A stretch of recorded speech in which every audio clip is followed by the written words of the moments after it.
Hey guys, Coach Coco here. Let's see who hops on. Just gonna invite my buddy here.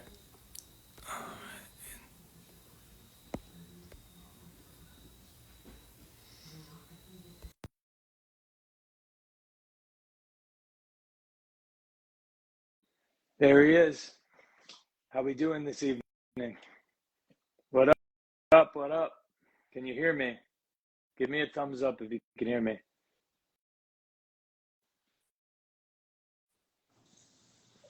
There he is. Coach Coco, Long time no I see. know. How you doing? I'm doing well. Got the I got the in-house studio getting set up here. Here we go. I'll show you a tour after the call. It's under construction though currently. Yeah, good. I like it though. We Quality's great. we got to get a space. You know what I Like, mean? We got to get a space. Look at all these people are hopping on. I'm just hitting them with the wave. yeah. So a little different. We're going live, but for the people who don't know, this is Antwon Pugh.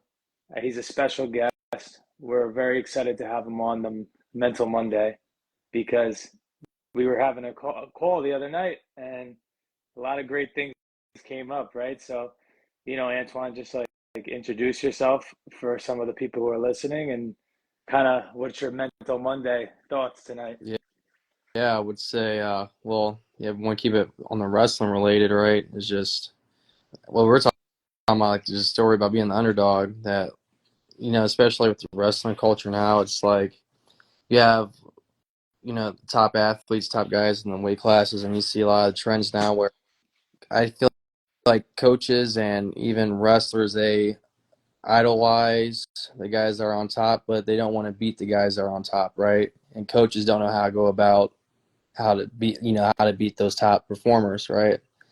And so I forget the quote that we have in my notes though, but we used a great example with about Vito, right? Rojo, that they could watch a guy like him who's really technical, who could scramble, right? And coaches and athletes can be like, oh well, he's successful because he does this, this, and this, right? And so what they do is they try to add that to their own arsenal, but they take away um, their own style, right? Right. But at the same time, you never have a coach sit there and break down, oh well, how do we beat this guy, right? Where they're like, if he's doing all this right, but how do we beat this guy? And so I feel like um, I don't know. It's just that type of competitiveness is like slipping a little bit with some coaches. Not all of them, but just what's out there. So I really appreciate you saying that, and that's powerful because I see a lot of the guys hopping on, younger guys we work with, high school, lower level college, and they could really benefit from what you're saying because what you're talking about specifically is match mhm. evaluation or like a opponent breakdown. And one, there's not a lot of intel on that, how to do it properly. And two, you're talking about not putting opponents on a pedestal or like really worrying about their ranks, their seedings, the predictions, and that's what kills wrestlers mentally is because they put these guys on a pedestal, and they expect if somebody's got an orange singlet, let's say, or a red singlet, or they're from this school, it's like where you wrestled though, it's an automatic two. Now it's an automatic three just because you're wearing a certain color. The kid's already mentally beat Mhm. because they're like locked into thinking where you're from or your name, but really none of that should matter, right? No, absolutely. I know, like, and you'll listen. I saw in high school, and then even when I was in college. So like, my background was at Notre Dame College my freshman year. There was a big cross. You would go to opens and stuff, and even with talk to other guys from other D2, D3 schools, right? And they would be like, oh well, oh, I got a D1 guy, like here we go, right? But I think just because I was blessed and fortunate, the team I was at Notre Dame College, they were NCAA team champs the year before. I had a chance to train with a bunch of elite caliber guys that were national champs, multiple All-Americans, right? And maybe it was just because how our team was, but our mindset was like, oh yeah, we hope we get Ohio State. We hope we get some of these guys and let's knock them off. You know what I mean? So it's like it's never been even when I went to Mount Union and being in D3 and stuff, I never viewed anything like as far as, oh, well, they're the Division 1, Division 2, like the, that never really came to mind. It was just, hey, if they're a national champion, All-American, hey, we want the match and we're going to beat them. We're going to train to beat them. We're viewing them all the same, right? And stuff. And it's like, I feel like, and this is for the athletes, when you're in the room and you're training, whether you're at even NAIA, JUCO, it doesn't matter, right? But when you having your set in your mind and you go to a tournament and you see a guy with a red or green singlet, even if you're in high school, right? You're almost putting the hard work that you put in the room on the back burner because mentally you're already getting beat because of a school or a name, right? So, but I Yep. think that comes down to coaching too, because there's plenty of times even when I was in high school, I remember that especially my freshman year, because I had different coaching staff through all 4 years, and that, especially my freshman, they would hype up names and stuff, and I'm like, dude, I write these names down to knock them off, but you see how, because coaches get nervous too, what I mean, as well, and that's, sometimes it's natural, but it does hinder your athletes, and for those clubs and for those teams where if you want to be on top, right, you got to beat the guys who are on top. That's it. You know what I mean? To be the best, you got to beat, to be the best, you got to beat the best. And so, Definitely. you know, Most definitely. And from a mental Monday standpoint, the worst thing a parent or a coach can tell a wrestler is this kid's so good, or this guy was a county champ, or this guy's a state champ, especially in like New York. mhm, Um, all you're doing is like you're showing you have no confidence in your yeah, athlete or your child. And if we're trying to harness this attitude of like not only being the underdog but being mentally tough, like you're psyching your kid out before they even go out there. So don't comment on what the other guy has done, or what his you know what his skills or ability are. You know what I mean? Like that's just going to get in their head. right. So I don't think we should ever talk about other teams, other opponents. All that stuff is outside of our control, and in the sport, a lot's out of our control, right? So we really got to lock in what we do control. Right. That's And it, Yeah. absolutely, Talk about prep. Talk about a big, preparation on your end. yeah, How you yeah. prepared. And this is what we were talking about too, right, the other night. It was like, I think there's a difference between putting someone like put a national champ on a pedestal. Like for example, for me, when I was coming in my sophomore year, the guy to beat was Cross Canone in my weight class. He was undefeated. He was a returning national champ. He was on a up to the match that we wrestled. He was like sitting on like a 55 match winning streak. He was just the guy to beat, right? And so like there's for me, there's the thing about respect. You can respect a guy's accomplishment and accolades. Hey, yeah, this guy put the work in. He's the man to beat, right? And for parents and coaches too, they have to realize, well, okay, this guy, yeah, he's the best and stuff, right? But when I'm breaking down film, I'm looking at my strengths. What areas is this guy giving up on, or that we see that we can take advantage of, right?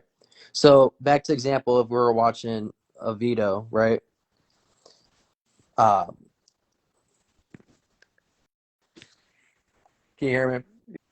Yeah, I hear you now. I love that example. Yeah, you keep bringing him up. That's good because a Yeah, lot of he's people. using him because he guy's straight talented, right? I mean, he's became a world champ too as well. I love his style of wrestling too, right? But he's using Aggressive as an points example, score. I like that it's like unorthodox, and he's looking to be aggressive and score points and be himself. right? And he has That's a big his thing. own style too. You know what I mean? And his own pace and his own style. And I watched that Flow documentary of like just his mindset and stuff too, right?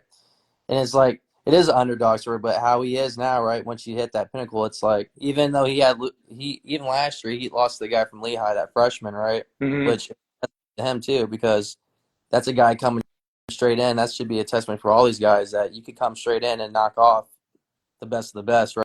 Right, with the right training. So, but what I'm trying, like what we were getting at is that there's no, and on our topic of prepping, that drive or that mindset to me isn't promoted like at all, especially recently. I'm looking, I've been away from the sport but I've been watching the coaching and the matches, still following the sport and stuff on the high school level and on the collegiate level, right? but there's just no drive as far as guys want to really go out there and beat the best. You know what I mean? If that, from what I see, you know. I think we're missing an element of competition, and there's like a level of competition that's like non-existent. And I don't know, and I'm sure social media is actually having a negative impact on this because everybody like wants to be Right. friends.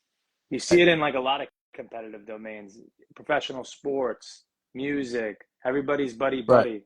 You could still it's like what you say, you could respect somebody and their abilities, but that doesn't mean you want to compete with them. Like, you know, from an outside of a wrestling perspective, like Kobe Bryant embraced this mentality Hmm. fully, Yeah, like being absolutely. competitive and Michael, wanting to win. I mean, especially Jordan, like that. I think probably the greatest compare was either between Jordan or Kobe, but I just love it where, you know, Jordan was 6-0, right, when he was in the finals and stuff, right? Regardless Mm-hmm. of what happened, when it was showtime, it was showtime, right? And there's no denying that.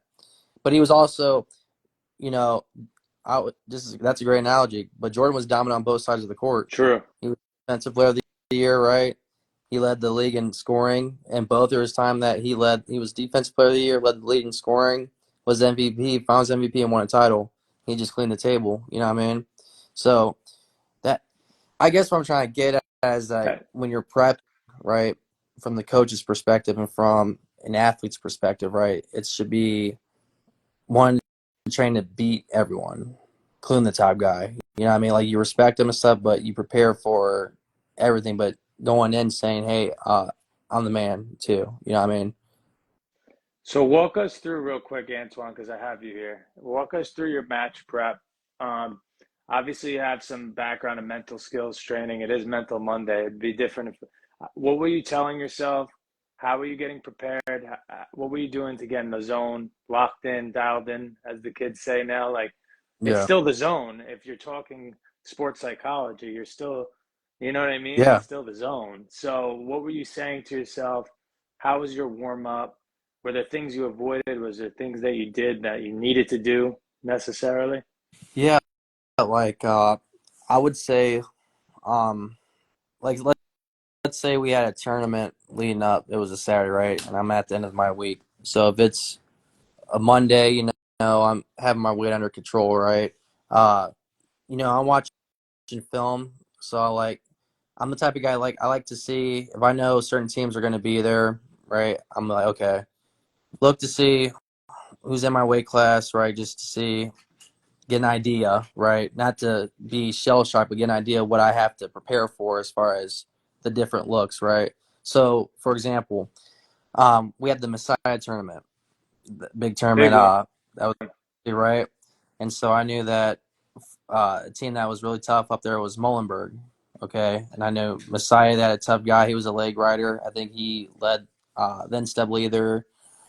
It was my sophomore year or junior year in Tech Falls, but he was a leg rider as well. Mm-hmm. And so I'm like, okay, so I know I have to prepare myself to be prepared to get looks of someone running legs on me. So I'm going to work on that some point in time during the week. And then the Muhlenberg guy that I had was just super aggressive hand fighting.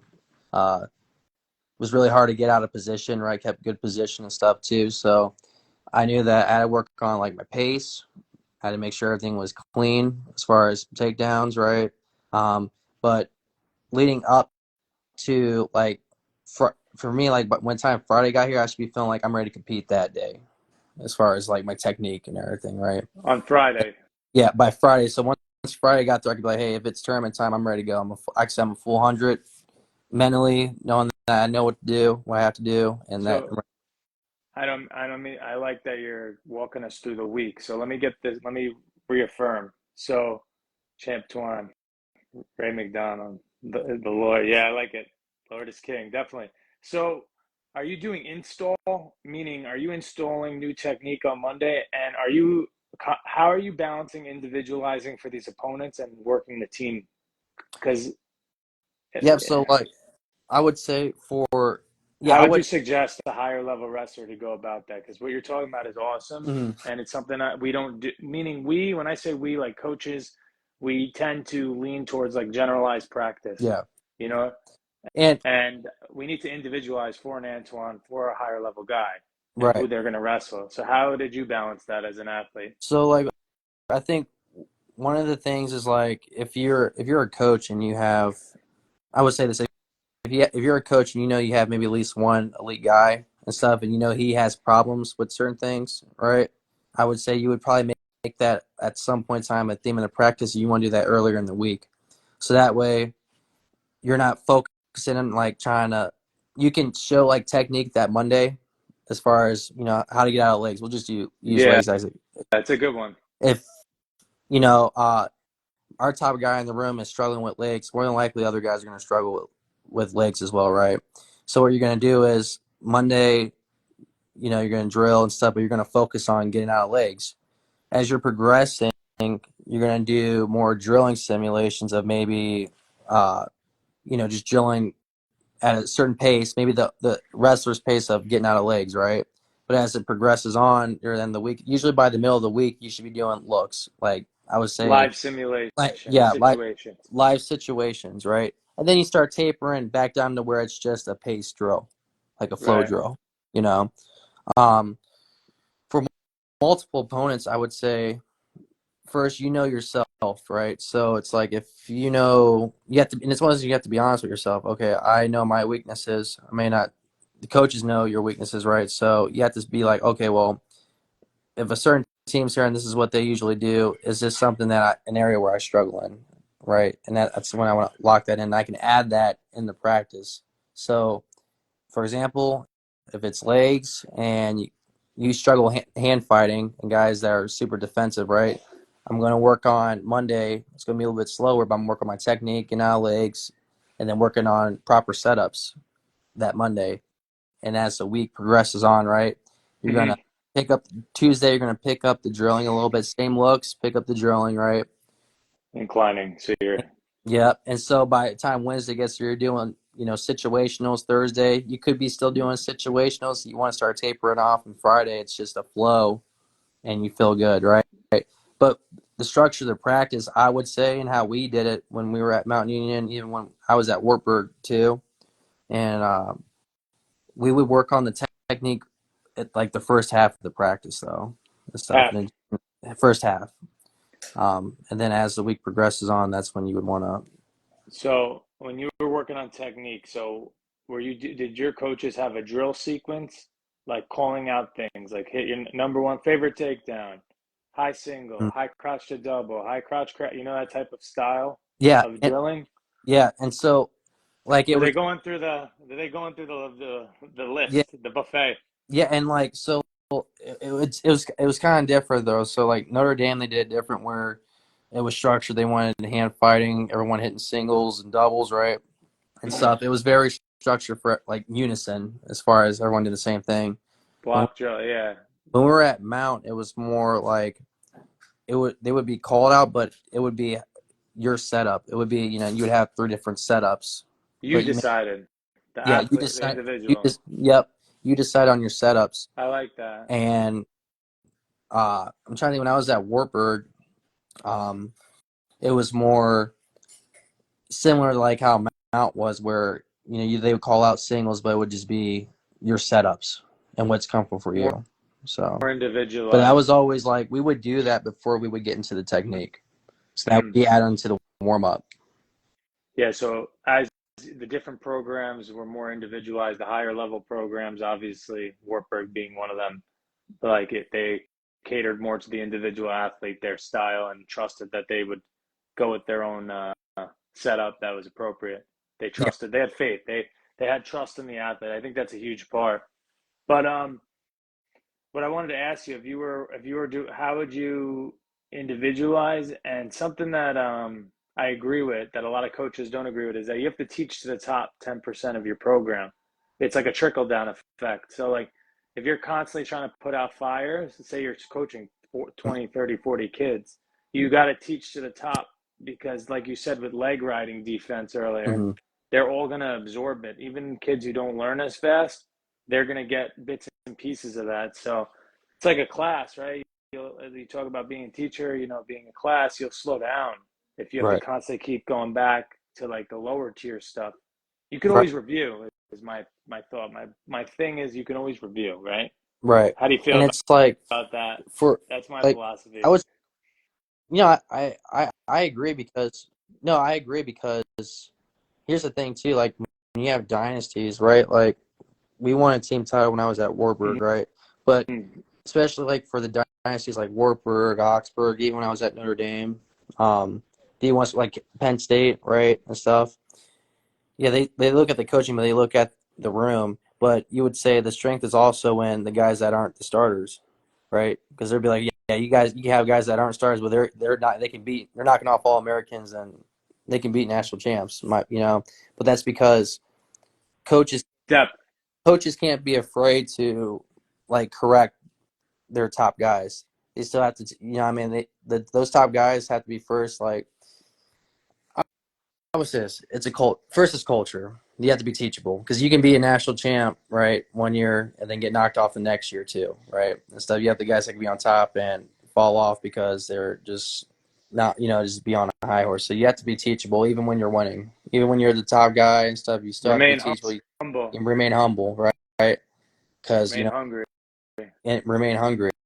But on top of that, though, is it's like the guys that aren't starting and the guys that may not be good, they're going to be looking up at those guys too and how the coaches interact with those top percenters. So they see them like, he's working on stuff. I can work on that too, and maybe that's how like, oh, if I fix this, it's like I iron sharpens iron. So they're like, oh yeah, I see this, and that's in my one of my areas of weaknesses too. You know, it's a trickle down effect. But yeah, the coaches and the interaction with the top guys on their team is crucial because the whole team's picking up on that. But you can't be afraid to correct the top guys. Because certain coaches are like, oh well, we were a national champ, we were an All-American a year ago. We just do the same thing, right? And I just keep him in his lane. Uh, Mhm. I'm gonna, probably get the same results. No, because people improve, right? People, good coaches take good notes, right? And they know how to communicate with their guys, how to do that. So. Evolve, right? Yeah, I think you're talking about evolution. As a coach, you got to evolve. As an athlete, you have to evolve, and that's a big part of the process is being adaptable, remaining Mhm. humble. It's why having faith is so important. It's got to really be the bedrock of your foundation, your morals, values, and principles. Absolutely. That's up to the individual, but that's got to be your bedrock. And then we're talking about culture, like championship culture. Mhm. You're bringing up all these programs, ironing sharpen and iron, like wrestling at Brockport. Um, the mindset was like, don't be in this room if you don't want to be an All-American or national champion. People would say that's extreme, but that was the reality. That was the culture that was created there. Right. It was less of like a holding hands, like we were talking about, like kumbaya type of Right. culture, which is also works, which is also another type of culture, but it was more people who want to win, people who want to get better, Right. people who want gold. But the best programs combine both. They have a cooperative culture where people are friends and they have good bonds and they have strong relationships and it's competitive. But the secret, or I guess the challenge is the best coaches are doing both. Right. It's very hard to do both.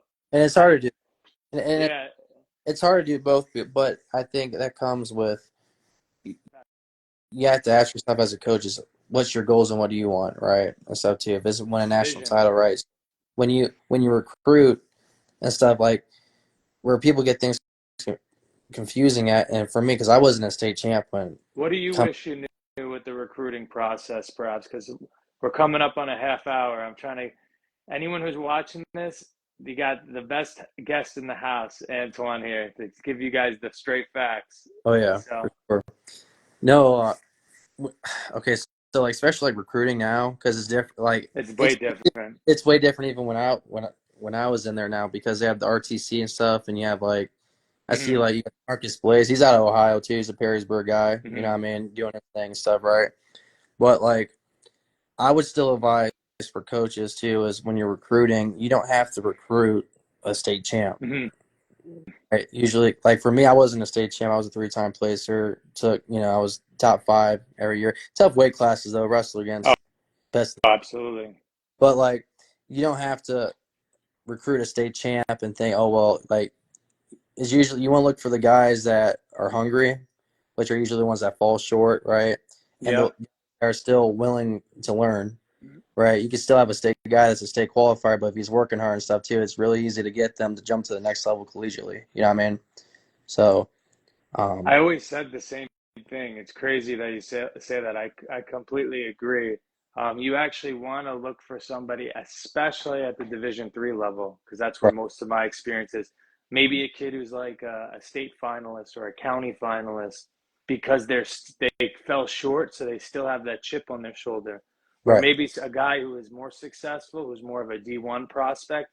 They listen. Excellence is excellent, but they might be satisfied. They might want to do another venture, just focus on academics, um, just to focus on staying healthy. Maybe they might have totally different goals. right. So, yeah, you're usually looking for those guys who fall short. And I just did a video. I don't know if you saw it. I was talking about like how coaches are now looking for how you win. They're looking for how you react when you lose. Right. Like semi-sliding, right? If a kid like loses and can't bounce back, that's a big red flag for a Right. college recruiter or a college coach, like because you're gonna lose Right. most And likely. right. And it's bound to happen, but like they say too, it's I think coaches they look at how, guys respond and stuff. I think it's also how wrestlers carry themselves off the mat, right? Good coping skills. Are they able to still maintain the academics and stuff too? Because you're just gonna have stuff that happens where, you might get injured from it, so you're gonna just derail your whole other half of your life that's important to academics and stuff too, right?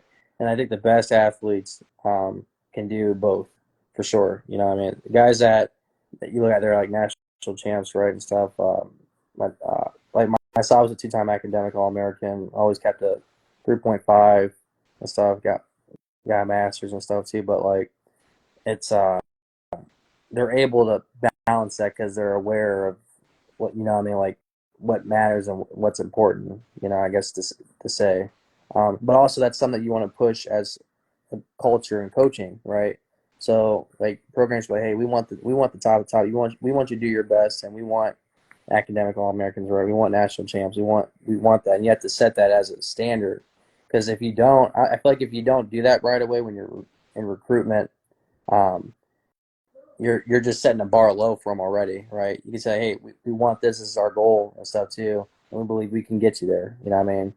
So a lot of it's having faith, even with your coaching and abilities and stuff too, and with the program as well. And that takes a whole support system. Even we were talking about that like, with schools and stuff too, right? And Admin, yeah, all that you have a vision, guidance, like academic advisors, right? people who work in the cafeteria, janitors, custodial staff, Community, all of the above.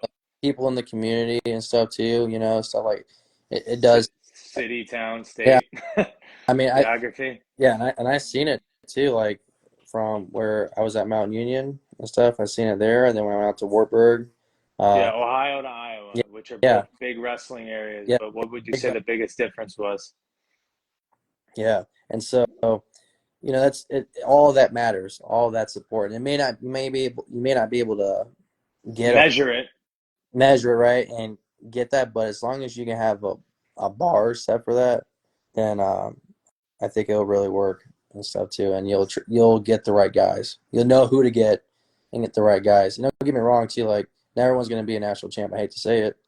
You The can, odds. Think but of it. I love looking at statistics on stuff. There's 10 national champs. right. That's it. I mean, So and there's eight placers. You know what I mean? So and run the numbers. D3 is even worse because we got more teams and you got regional tournament. And they're only taking top three, maybe top four, which is even more pressure. You know what I mean? Because Yeah. you got regionals where you got guys which I seen it, certain regionals where you got the top five guys in the country in one weight class, and they're not making it out. They can be better than the guy that's ranked fifth in country can be better than the other, ranked higher and stuff. But that goes to show you too, rankings don't mean nothing either. Rankings So don't matter.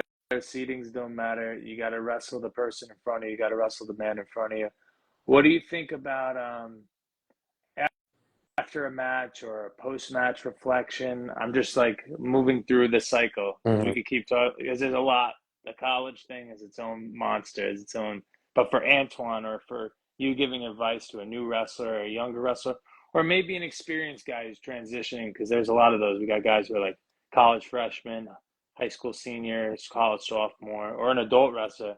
Got a lot of MMA guys on here. Like, what's your mindset post match? What are you doing in terms of recovery?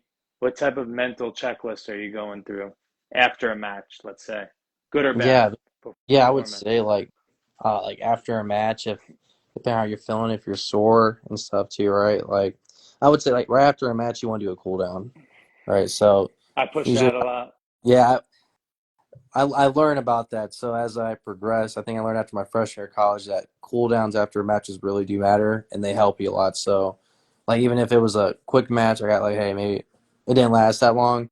I'm still throwing on my sweats. I'm gonna do 10 sprints, maybe do a little light drill, just keep the blood flowing and stuff, right? Um, every time I'm just gonna bring this up to you after every practice, you should do a cool down. Just because that limits injuries too. Because if you have a really intense practice, you got done doing 100, wall sprints, and you're breathing hard and stuff, right? You doing that jog and you cooling down just helps you bring your body back, back down, control your heartbeat, right, and stuff. Because in wrestling, when you say you're in a scramble and you go out of bounds, right, and it's first period, maybe it's a big matchup, right? You got a big name. Your nerves and everything's going to automatically be high, and you're going to tire yourself out, right? Adrenaline.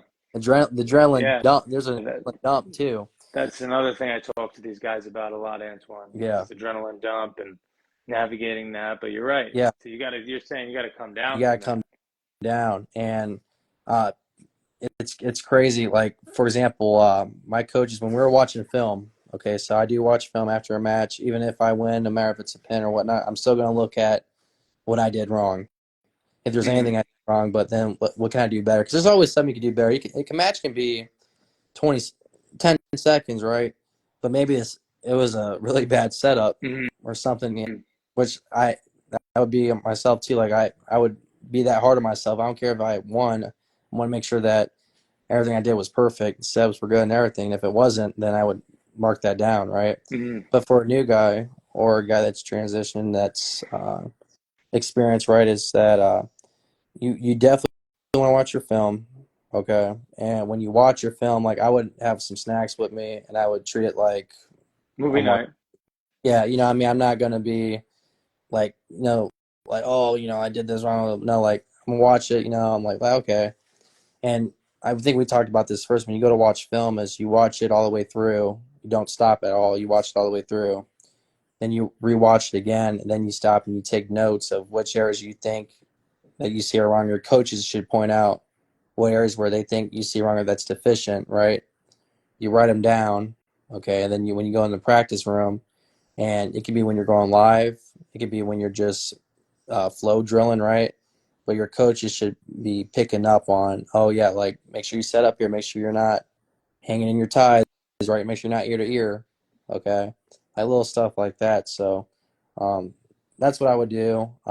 And then let's say it's a tough tournament, which I had plenty of those, right? And then you're sore, you might have some injuries and stuff too.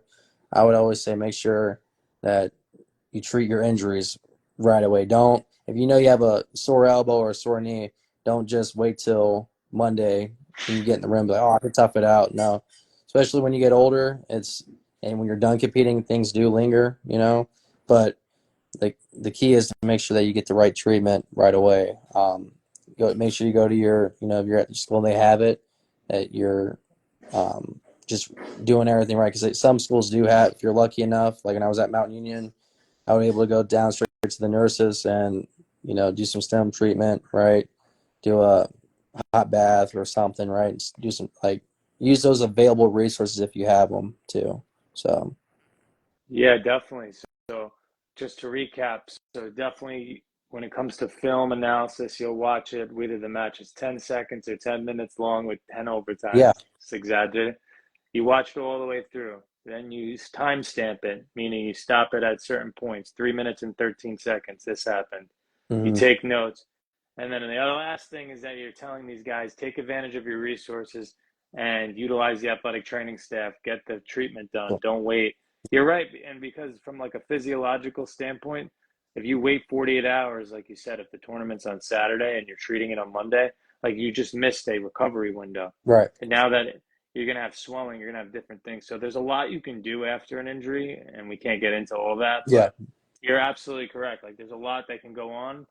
And there's a lot of new research now where we used to ice everything coming up. And now it's like, no, let's move it.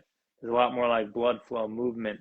There's a lot of research on like icing, Yeah. how it's not as effective as, I don't know if you know, have heard that Oh, in the past.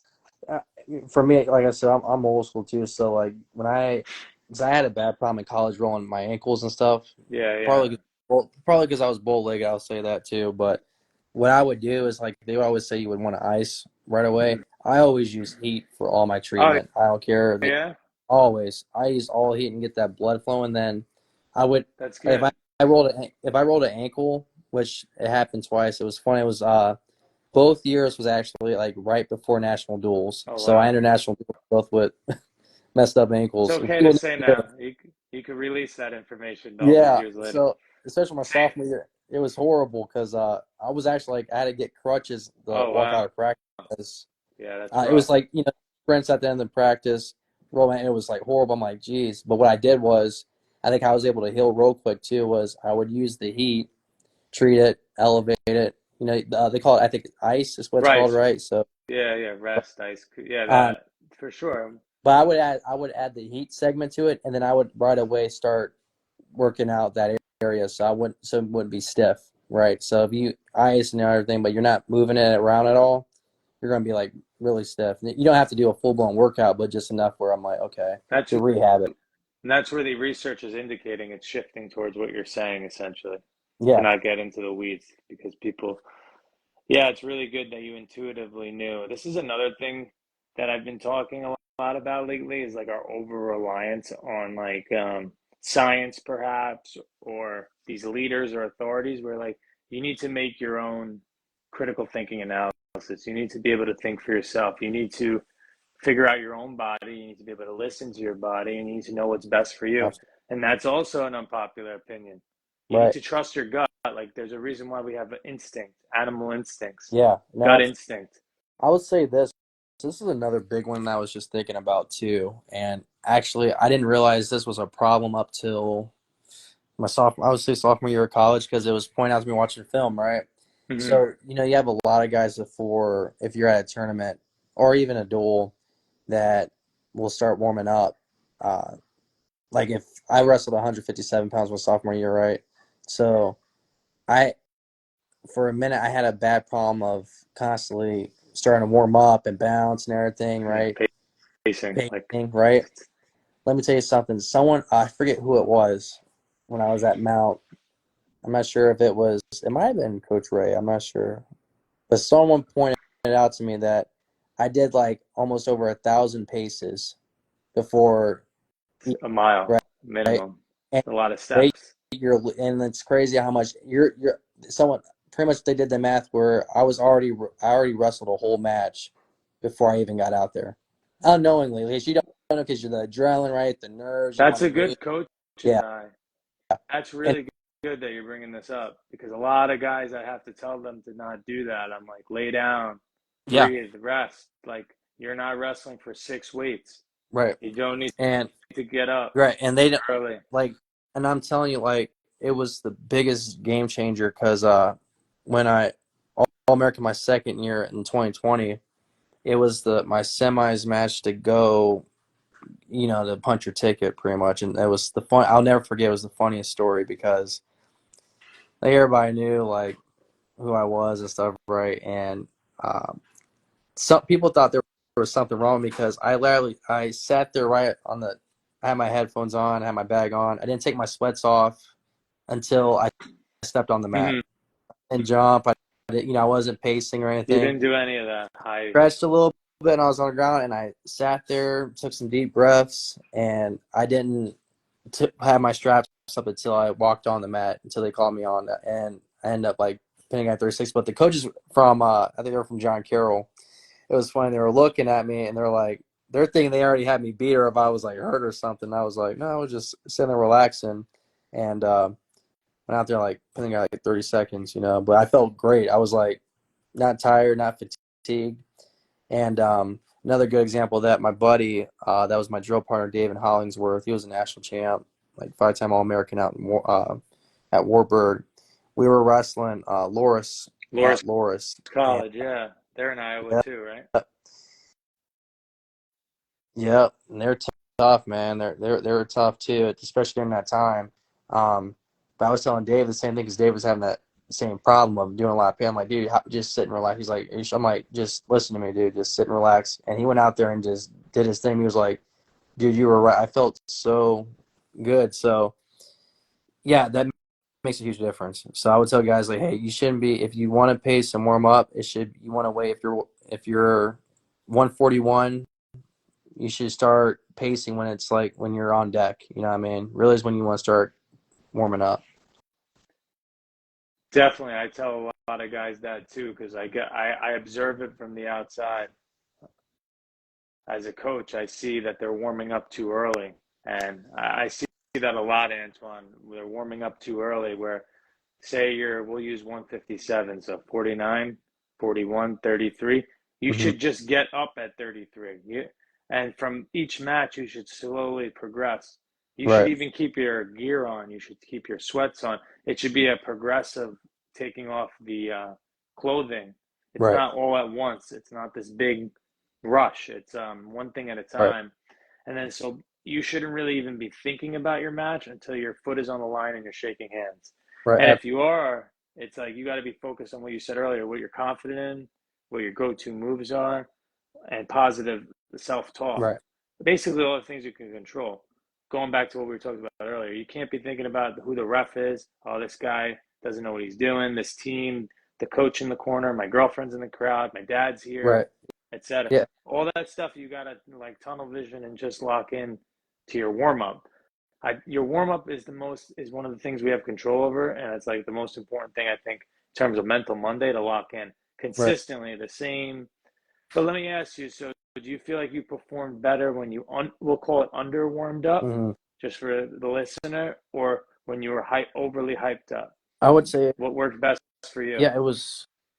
It, I would say like it would just depend. So like for example, when we were at Wheaton, I knew I had so the first day I was very relaxed, but I kind of knew who was in the weight class. At that tournament was Brandon Burt from Milliken. He ended up Mm-hmm. coming to camp, but I knew like first day, like I would warm up. But I wasn't nervous. You gotta know your body, right? So if I know if like everyone gets nervous, but there's healthy nerves and there's nervous where you underperform, right? So for me, I always had like it was healthy nerves, a little bit excited but healthy. But what I would do is if I felt that, and that was more like the second day, I would do a really good hard warm up because by the time, and I was 150, wrestling 157 pounds, I would feel good going up to that because I wouldn't have to pace a lot. I'm like, okay, I already let out all the nerves, hard drill, Mm-hmm. hard sprints, You, right? Good you got sweat. out, so you get that bad match out before your first Yeah, match. I believe absolutely. that too. Yeah, I'd rather like kind of cook the guys in the morning yeah, to get that so quote unquote bad match out of the way.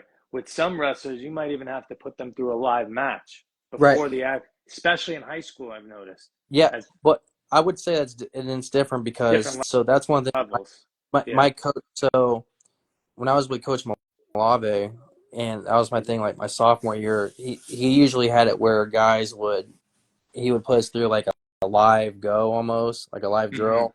But I knew like when it's like duels and stuff, like I didn't like that You didn't because need that. I'm like Too I didn't. much. It's too much. But some people do. Like some people because Mm-hmm. they if they don't know, everyone's different, right? With their temperance, I call it temperance, right? Because Yeah. I can do an intense flow drill and it looks like it's live, but it's not live. It's my pace and it's not live. But certain people don't know, like if you're a newer guy, you don't know about flow drill and stuff too, so you're gonna go live, which is fine, you know, We'll because recircle to that, but yeah, I want to talk about flow drill. But yeah. But yeah, that comes down to the wrestler knowing themselves. Because I had to tell Malave, I was like, "Yeah, coach, I'm not doing no live go. I'll do my drill and do the hard drill and do some sprints, but I won't do live because there's just no need to for me to gas out. I already got a good sweat. I'm good. But some guys needed it, some didn't, right? that's Um, the art of coaching right you know, there. You got to know your people athletes adapt too. and like have that communication. I think that's key. That's probably why you had such a successful performance at Mount Union is because of the relationship you had with Coach Malave there, and he understood you, and you guys had that communication, and also the culture you got and built Yeah, as that group. yeah, and Those all factors that's of the biggest thing, success. Definitely. right? And that was just, and it was like for us, the coaches, like we made it easy for the coaches because we all were on the same page. It's like the teams were always Oxford, Wartburg, Johnson and Wales too. That year they were really tough because that was the first year I think they beat Wartburg at national duels. And so it was crazy at national duels. We lost to them by one match, and it was by 2 points, but we were beating them too. So, Wow. but we were always right up there, and we took our program there from not even being a powerhouse to being a powerhouse for that short period of time. But it's because we had the right guys in there, and it was just the perfect time. The coaches they listened to us, we listened to them. We try to get an overall feel of how the room was feeling, right? And we were just honest. Like if we knew that we were lacking the areas, we would focus in on that, right? But it was that bond. There is a bond, but we all wanted the same thing. And some guys were, I remember I came in and I was like, "Oh, Wartburg and stuff, we get the chance to beat them, we're going to beat them." Mm-hmm. And the guys on the team, some of the coaches were like, "Well," I'm like, "Yeah, we will." And what was crazy, my sophomore year, we actually outplayed, and I'm a Wartburg alumni too, so it's kind of hard for me to say that. But I'm just saying, at the time when I was a Mount guy, it was the first year, like that was the worst season Wartburg ever did. But our guys went 4 for 4 against them. I beat Canone. Our guy Luke Hernandez, he was an All-American. He beat their 33. Gerard ended up beating Kyle Briggs, who was in the semis that year too.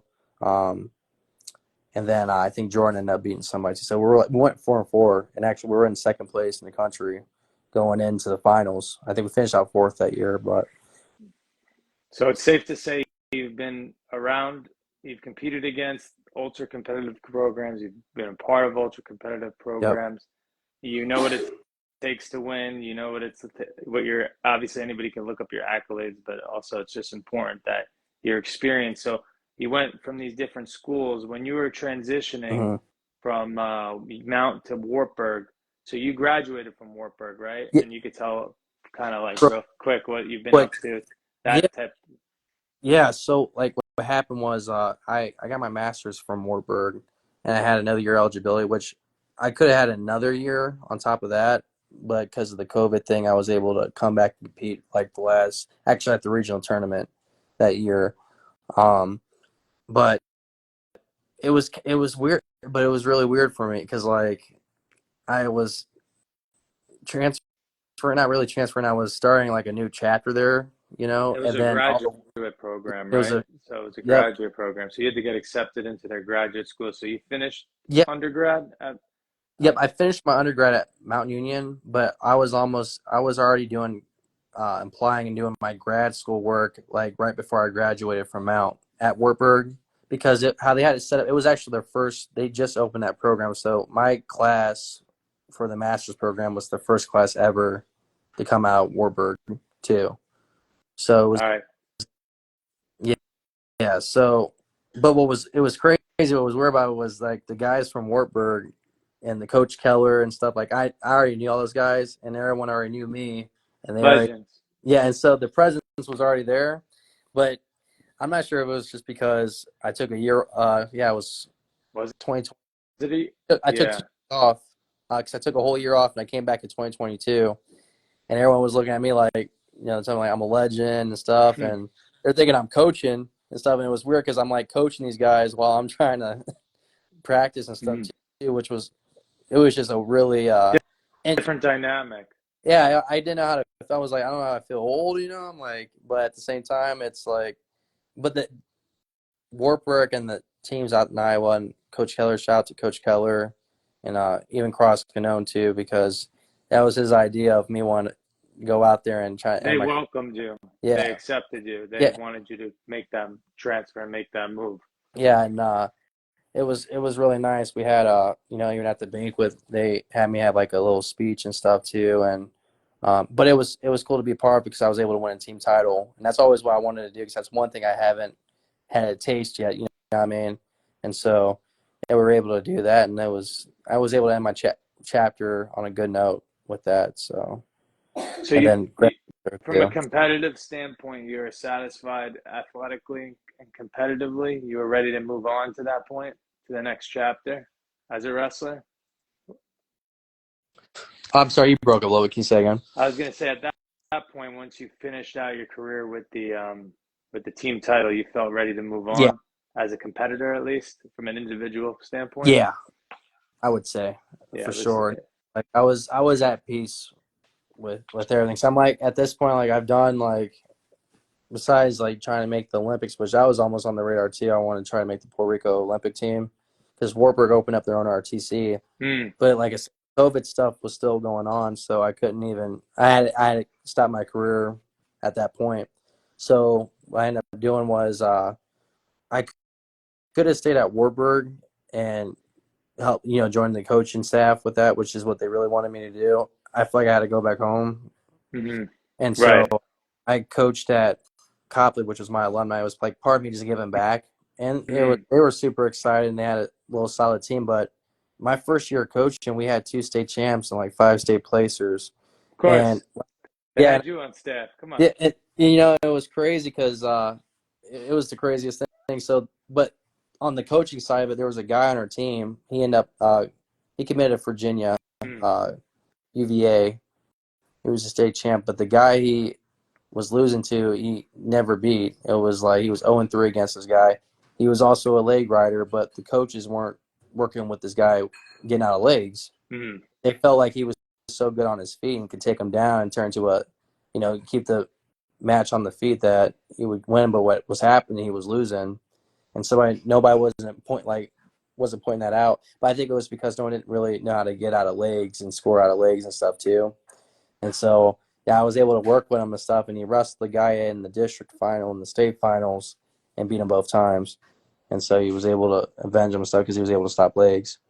But as a coach, like you see that that's something that you have to address right away, because if you don't, it's just it's like life. Prevention is the best form of medicine. If you don't attack it right away, it's just going to get bigger and bigger. You have to stop it, and you have to like have the foresight. I feel like as a leader to be like, our team is struggling with yeah, X. We need to put an end to it immediately. It's like a right. fire. If it just keep getting bigger and bigger, so you gotta put an end to it. Um, I wanna. It's like a wrestling practice. These things, Antoine. So I feel like if you can't get it done in 60, 90 minutes, then like I'm not doing my job in sense of keeping things on track. But Mm-hmm. I want to just have you kind of.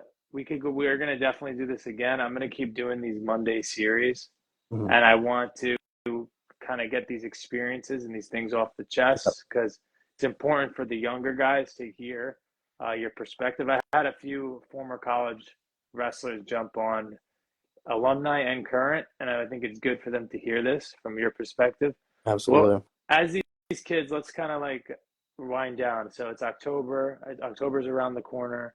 Mm-hmm. Um, Getting ready for college wrestling. What would you tell these guys if you could go back? What would be one thing you wish you could change or do differently? Maybe it's like a nutrition thing. Maybe it's hydration. I don't know. Something Yeah, flexibility.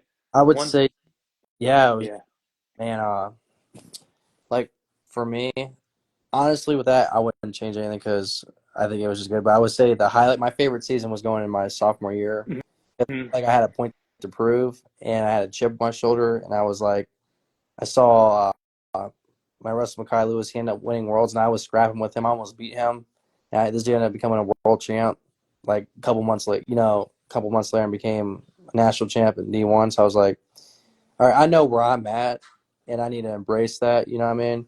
So I would say definitely just you have to dial in on your weaknesses early. So if you know, hey, I get gassed out in the third period and stuff, you should be working on, there's no reason, right now you should be working on your stamina, right? Working on Mhm. getting yourself tired and getting ready for that. If you feel like you're having a weight cut issue and stuff, right?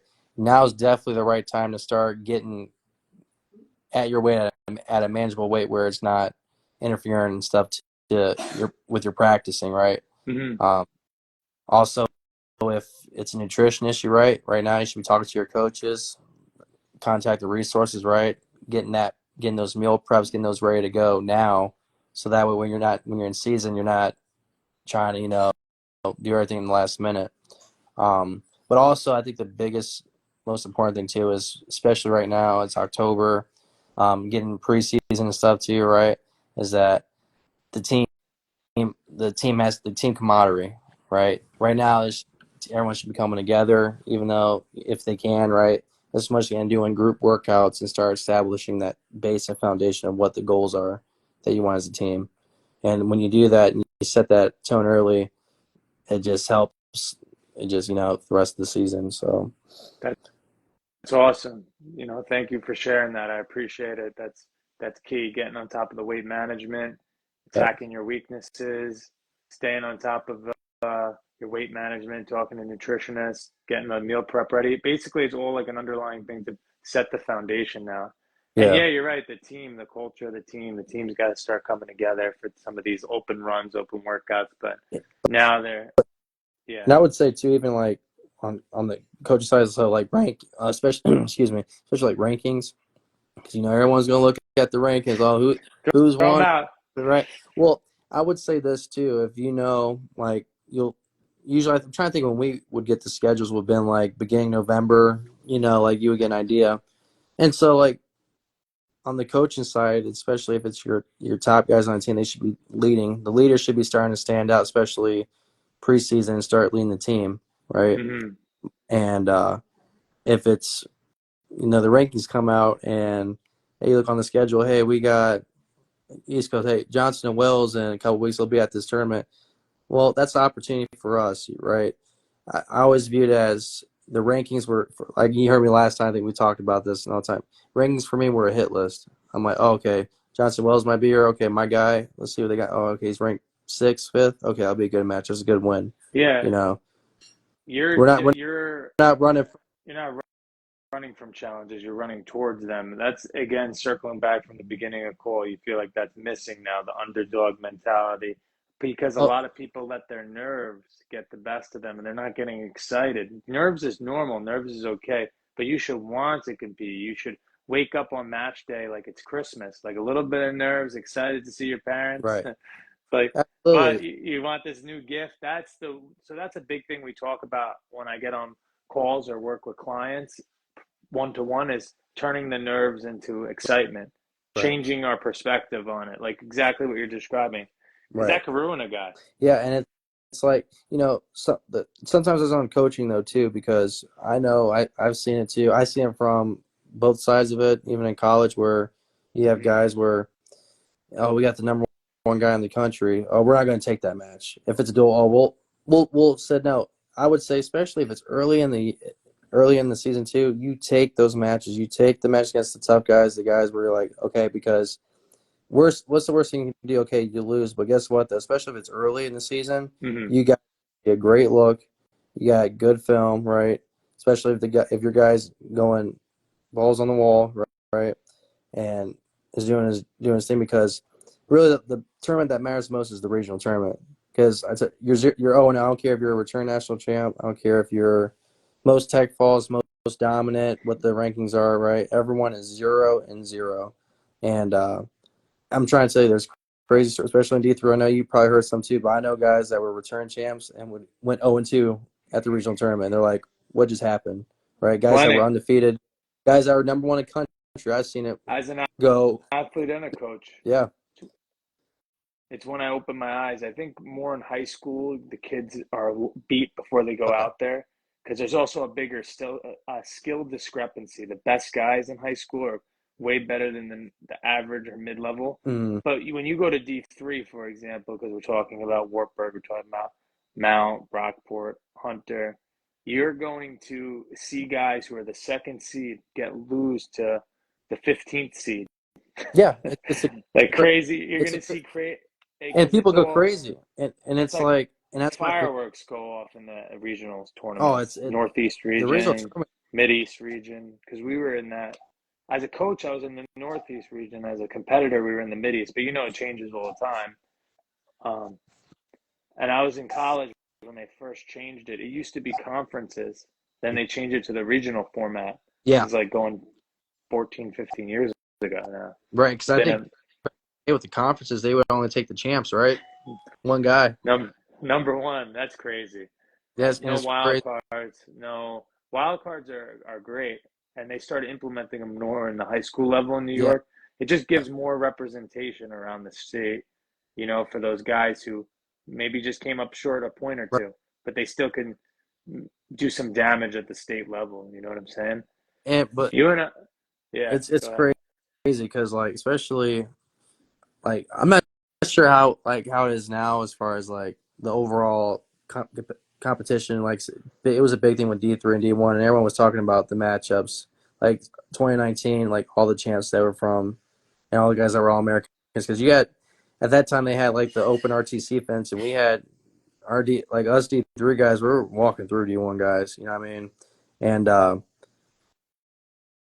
it's just D3s. I thought D3 was the funnest, and I thought it was the toughest in my opinion because you had different type of styles, and even those years when I was like in 2019, 2020, that time period, D3 seemed to me to be more prevalent for us guys that were really going on the mat and on top compared to the D1 guys, where D1 guys the pace was always good Yeah, on their feet, but we felt like, especially that we saw it that year, because I think one guy did a collage for NCAA for D1 and D3 tilts and stuff, and it was just a whole highlight reel for guys on top. So mat wrestling was definitely where it was at for us. I'm a huge believer in top wrestling. I believe top is the great equalizer. You got two guys like Antwon on their feet. It's going to be a close match. It's going to be 0-0. There's going to be a lot of hand fighting when we're at the regional level, the national level, and that's what we train for. We train to beat the best guys. We train to be the best. So I'm not preparing you to beat like somebody in November on a dual meet. I'm trying to prepare a wrestler to peak for what Peak, you. right? That's the proper term Yeah, that goes under the radar because we can't just still beat kids into the ground all year and expect them to perform in March. right. You got to be smart about periodization, and we'll talk about that uh, definitely next time. Peaking, periodization, how to I feel good peak at the going right into. time, That's a and you whole nother chapter. We could do a whole seminar. We could do a whole webinar on how to peak properly. absolutely. But I want you to drop before we sign off tonight because was awesome, and I want guys to tune in to the next time we do this. And I'm gonna keep doing these on Mondays. What is like one quote or affirmation or something that helps you get into the zone that means a lot to you? Like mine is from the Bronx Tale. The saddest thing in life is wasted talent. Yeah, That's like one of my favorite movie quotes. So like I'll just throw one at you. But yeah. what's like yours? And maybe it could be like an athlete type type of one or a quote. For me, it was just you miss every shot that you don't take. You know, that's the biggest one. It's like yeah, there's a song. I'll tell you what. Between that one, I would say there's a quote by Frank Sinatra. That's an icon, right? He has a song called "All the Way," Mm-hmm. and so for me, and that's always how it's been for my life on the mat and definitely outside the mat. Right? Is that no matter what you're doing, if it's a relationship, whether it's your studies, wrestling, practice, or you just trying to improve yourself, you gotta make sure that you're fully vested and fully in all the way with All yourself. in. All in. There's no halfway. No. There's no halfway. You gotta be all in. So that way, at least when you can say when it's all said and done with your life, right? Or when you're like for me, looking back on my competitive side as far as competing, I have no regrets at all because I said I did everything I could, and you Mm-hmm. have peace with it. That's the thing. You have peace. I don't have any regrets. Like, oh, I wish I could. No, I did everything I could. I have no regrets. I left it all out through my training. I literally put, and we'll talk like stories about health and stuff and everything, but I literally put my body on the line for Mm-hmm. to a point where I was like hospitalized for the training and stuff because I was so committed to it. To a point, maybe it was The definitely, way. so, but There's, I don't. That you just gotta be all the way in. Life's too short not to, because tomorrow's never promised. So that's that's like when they refer to the way, like Musashi talks about the way. You're yeah, familiar with like the tenets of like a warrior or somebody has to go their own direction, their own way. And you stay on the path, you stay on the mission, And you're right. When it's time to work, it's 100%. When it's time to play, it's 100%. It's time to drill. You got to be able to like lock in 100 to 10%. Life's too short to have any regrets. And I think when these guys get ready for the season, the last thing we could tell them is to like leave it all out there, win or lose. Right. Don't.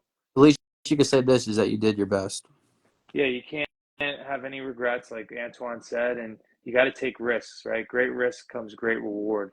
Anything worth having, Right. you got to put yourself out there. And the final results sometimes you may not get, but it doesn't define you. No, You know what I mean? Define the man you are, the person you are, man or woman or anything too, because it's the journey, and stuff too. And you can be able to have that integrity, look back and be like, yeah, like I did that and I'm at peace with it. So it took me a long time to realize this. I've been big on being transparent on here because obviously a lot of people aren't, mhm. and they may have more views or followers, but that's not why I'm here to be popular. I'm here to speak the truth. Right, Like, I put a lot of emphasis on the outcome as an athlete. And then I took this philosophy into coaching where I'm going to focus on the process, brick by brick, chop wood, carry water. right, And at post athletic career as a wrestler and other endeavors, I've been so successful because I've been focused more on the journey. But when we were coming up, like everything was about winning. right, And I still believe in winning and I still believe in being a champion. right, But it's also, we need to balance that out with being focused on the dailies, the weeklies, the monthlies. So you right, got to have both. You can't just have one because then you'll never have a desire to win right. and be the best. But you also need to lock in on the process, and every athlete is different. So Right. I'm not afraid to tell the truth. I appreciate you telling us the That- truth about. That's what makes you such a great coach. You know what I mean? And I that's appreciate you, the Antwon. truth is the way and the key, man. Everything, and The light. the light. And there's only it's Jesus Christ too. That should be your number one because and that's the other thing real quick that kind of helped me too is that Yes. at least I'm you try to serve as well and stuff, but it's like God gives you this talent, He gives you this life, right? And everyone's purpose is different, so don't waste it by going by half-assing it. There's no need for that when you have a great gift, when you have a great blessing and stuff too, which is being able to wake up the next day, right? Having good health, right?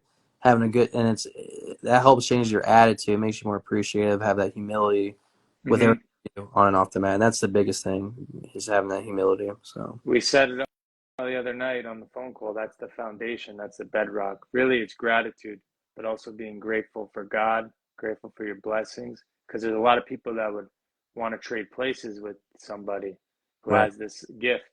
Like you said, it's called the present because it's a gift. yeah, So people got to live in the moment and not take it for granted or take advantage of their gift.